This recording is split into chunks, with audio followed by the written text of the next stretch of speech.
baginda Nabi SAW adalah jago dalam berbisnis. Dengan modal kejujuran beliau dan keseriusan, sehingga dikagumi oleh pedagang-pedagang di Syam saat itu, termasuk Sayyidah Khadijah Al-Kubra sebelum menjadi istri beliau, kagum dengan cara bisnisnya Rasulullah Sallallahu Alaihi Wasallam. Dan setelah beliau menjadi Nabi, tidak memaksa semua orang yang bersama beliau untuk menjadi seperti Abdullah bin Umar menjadi ulama. Akan tapi dibiarkan sebagian untuk merawat kurma, sebagian untuk mengurusi urusan dunia, berbisnis, sehingga muncullah pebisnis besar seperti Abdurrahman bin Auf. Tidak semua oleh Nabi dipaksa untuk duduk di masjid belajar agama sebanyak-banyaknya, akan tapi Nabi menyuruh untuk melestarikan semesta. Itulah fungsi makna daripada inni ja'ilun fil ardi khalifah. Allah menjadikan kita khalifah di muka bumi untuk melestarikan semesta. Melestarikan semesta di hari ini, zaman ini adalah menguatkan ekonomi. Tapi ekonomi yang seperti apa? Ekonomi tadi yang disampaikan oleh rektor, ekonomi yang punya tujuan bagaimana memperbaiki hubungan dengan Allah dan hubungan dengan manusia.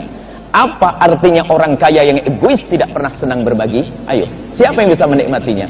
Dan dia sendiri tidak akan menemukan kebahagiaan seperti yang disabdakan Nabi, kalau ada orang di dalam hatinya dikuasai dengan ketamaan, kerakusan, kalaupun dia diberi satu lembah emas, dia minta lembah yang kedua, setelah dikasih yang kedua, minta yang ketiga, karena hatinya gersang. Dia sebetulnya ada orang fakir yang kefakirannya tersembunyi di dalam hatinya karena dikuasai oleh ketamaan.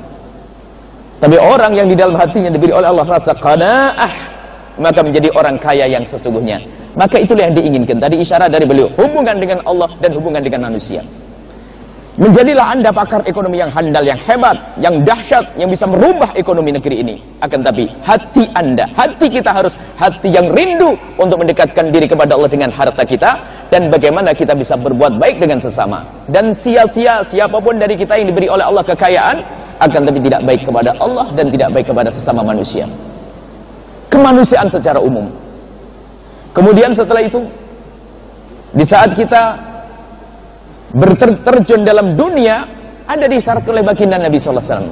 Alangkah banyaknya hamba-hamba Allah yang seolah-olah terlihat dia berkecimpung dalam urusan akhirat, ternyata tidak ada nilainya di akhirat. Karena apa? Hatinya yang kotor, hatinya yang jelek. Begitu sebaliknya, alangkah banyaknya hamba-hamba Allah yang kelihatannya ngurusin dunia, akan tapi ternyata nilainya akhirat, karena di dalam hatinya terbetik niat mulia, ingin mengangkat kemanusiaan, ingin berbagi kepada manusia karena Allah Subhanahu wa ta'ala. Maka berjanjilah semuanya. Hari terus berganti, nasib menanti. Semoga nasib Anda adalah nasib sukses. Tapi bukan sukses di dunia saja, harus sukses nanti di akhirat. Berjanjilah sekaranglah waktunya, jangan nunggu nanti. Alangkah banyaknya orang yang diberi oleh kesuksesan dunia, akan tapi dia lupa akhirat. Dia terlena dan terlena, terlena dan terlena. Di saat malaikat Israel datang, dia tidak punya apapun yang bisa dipetik di akhirat. Karena apa? Kekayaannya bukan untuk kemanusiaan, kekayaannya bukan untuk Allah Subhanahu wa ta'ala. Dia hanya menumpuk kekayaan, dan kekayaan hanya untuk berbangga dengan manusia. Itulah yang disyaratkan oleh Allah, alhaakumut takatsur, telah menjadikan lalai kepada mereka berbangga dengan dunia. Sampai kapan? Hatta zurtumul maqabir, sampai masuk kubur. Tapi Anda orang yang sadar. Semoga Anda sukses. Kalau harus jadi orang kaya yang selamat, banyak orang kaya selamat.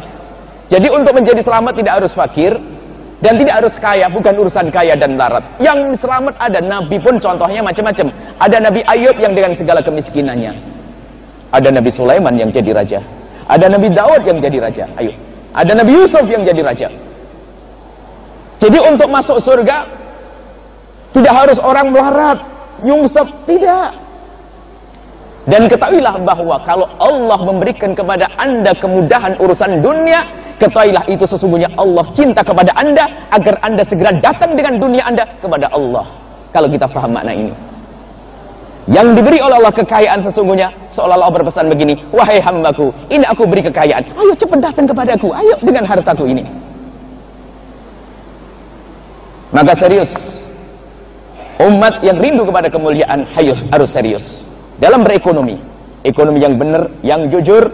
Kalau di dalam kita berkiprah dalam dunia ekonomi, kalau niat di hati kita adalah karena Allah dan karena rindu kepada manusiaan, tidak akan terjadi kecurangan. Nabi melarang kita berdusta, Nabi tidak boleh membeli dagangan orang yang sudah dibeli. Maksudnya gini, kalau ada orang sudah menawar, kita tidak boleh merampas tawaran seseorang. Kenapa? Ini adalah termasuk bentuk kecurangan.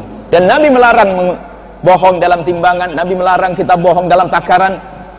Karena yang diajarkan Nabi adalah Anda berdagang, berbisnis, tapi jangan lupa Allah, jangan lupa yang kau ajak berbisnis adalah sahabatmu. Jadikan usaha bisnismu adalah dalam irama tolong menolong untuk sampai kepada Allah Subhanahu wa Ta'ala.